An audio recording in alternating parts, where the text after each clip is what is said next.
I recently reviewed what many people consider to be one of the best entry-level cameras for street photography, the Fujifilm X-Pro1. So, if you've got one of these and you're wondering how to set it up, what settings to use, and how to shoot with it, then this video is for you. Hi, my name is Jorge. Welcome. On this channel we merge creativity and productivity to try to live a more fulfilling life. I have previously made guides for other Fuji cameras before, as well as videos regarding my shooting style and philosophy as well. I highly recommend you watch those first, links in the description down below. But to summarize it, I shoot with intentionality. That means I shoot in manual mode, JPEG only, I choose the proper aspect ratio before I take the photo, I choose the proper film simulation before I take the photo, and I don't change any of those things in post. You won't see me heavily cropping a photo or changing it from color to black and white later on. And to clarify, there is nothing wrong with that. If you want to shoot in RAW and you want to change your mind later, that's fine. You're free to choose whatever style you want, whatever style makes you happy. But now you have a rough idea of my shooting style and why these settings and the way I set up the camera matter to me.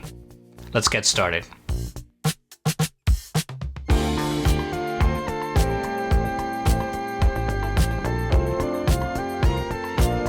Before we start diving into menus, please make sure you have the latest firmware installed. To check your current firmware, make sure you press and hold the display back button while you turn the camera on.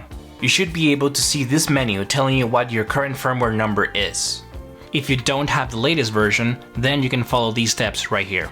Make sure you go to the official Fujifilm website and follow the steps to download the new firmware and install it. I will paste the link in the description of the video, but please make sure you have a formatted memory card and a full battery as well.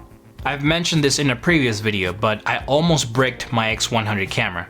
The battery was about to die while I was installing the firmware update, and it was really nerve-wracking. So please make sure you have a full battery before you start. And once you do have the latest firmware installed, then we can proceed to the settings. I have done guides for the X100 and the X100V, and part of those guides apply to this camera right here. Link in the description down below if you haven't watched those already. So now we'll go over the setup menu, the shooting menu, the custom settings menu, and some other settings that are specific to this camera only. Alright, so the first thing we're going to do is we're going to go straight down to the setup mode or setup menu. You can do a reset of the camera if you haven't done so already. I recommend that. We're going to turn silent mode on. I don't want any sort of electronic noises or beeps coming out of the camera, so that's great for that. We're going to scroll down here, we go into LCD brightness, so this is going to obviously change the brightness of the screen, but if you manually change the view mode, it will also change the brightness of the electronic viewfinder as well, so keep that in mind. Power save mode, we're going to turn that off. Quick start mode, really important. It makes the camera feels a lot snappier, so I'm going to turn that on. Auto power off, we're going to leave it at off. Again, operation volume, we don't want any sort of noise or beep coming out of the camera, so turn that off. And image display 1000% off every single time. I am absolutely against chimping or image chimp, checking your screen every time you take a photo like you have no idea what the histogram means, you have no confidence in your abilities. Please stop. If you want to see a dedicated video about why this is awful and you shouldn't do it, then leave a comment down below. Alright, sensor cleaning, we're going to enable it when you switch the camera off. That's the best option so it doesn't get in the way.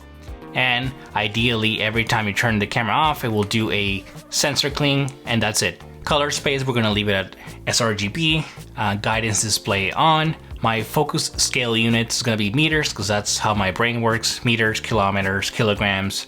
So you can set it to whatever you want.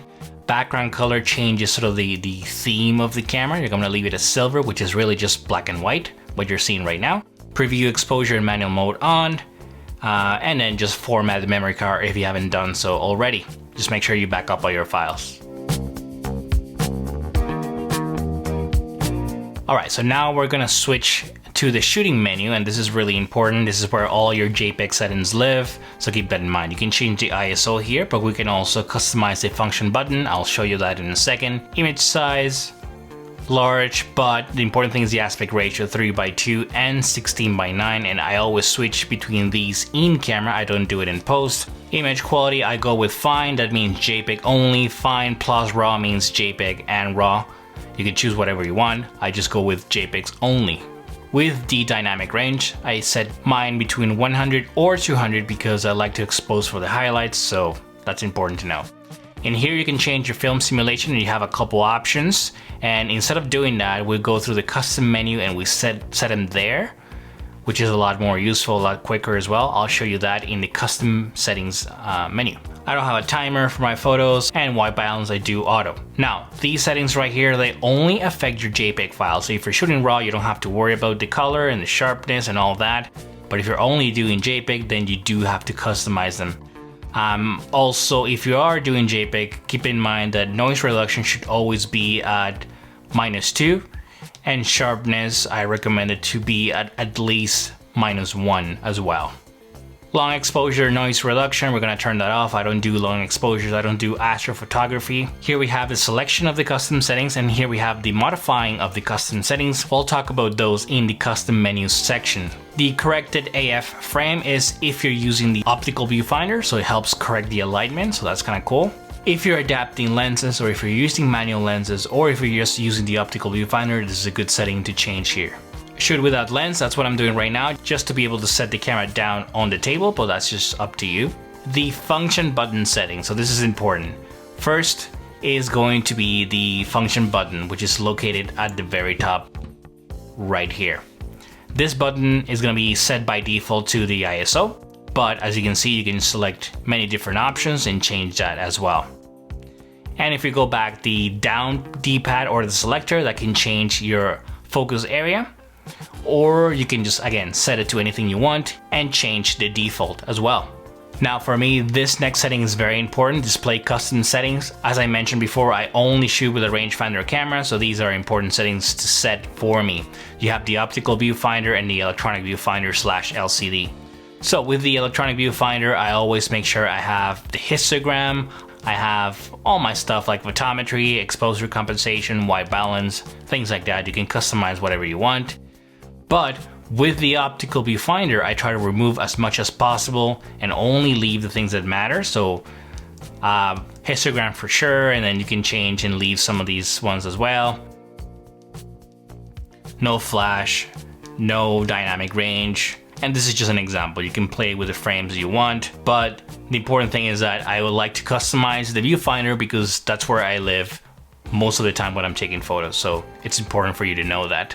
Framing grid line, I have grid 9. It helps me with composition and framing my subject. The illuminator off, so every time you're taking a photo, the illuminator on the camera right here will turn on and will shine orange or yellow light on the subject. So you want to turn that off 100%. You don't want anything to interrupt or to give you away. The AE/AF lock mode is going to be by press and not by hold.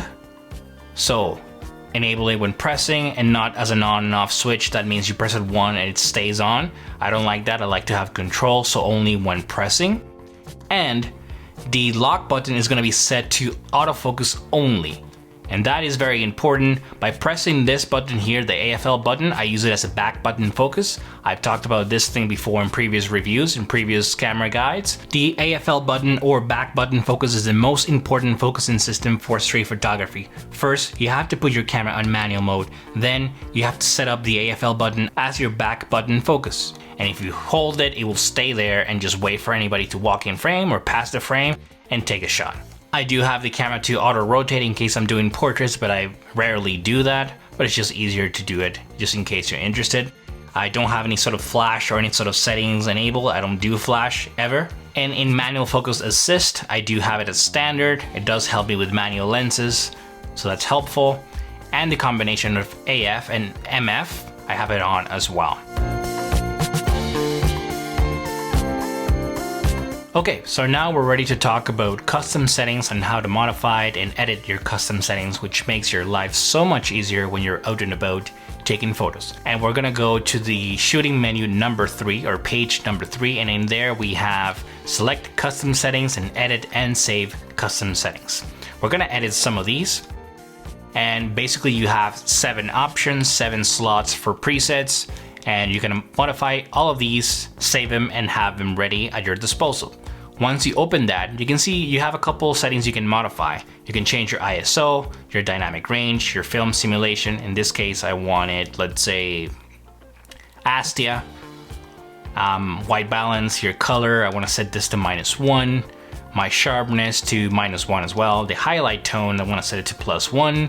Shadow tone, I want to set it to +1. And my noise reduction to -2.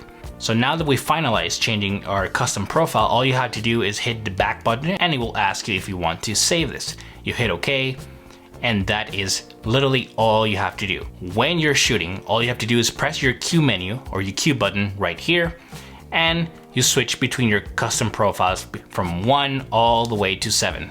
You hit OK, and that's it.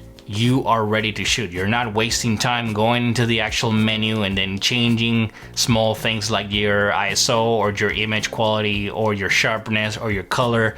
And then let's say you switch to monochrome or black and white and have to change the contrast or things like that. You don't waste time like this.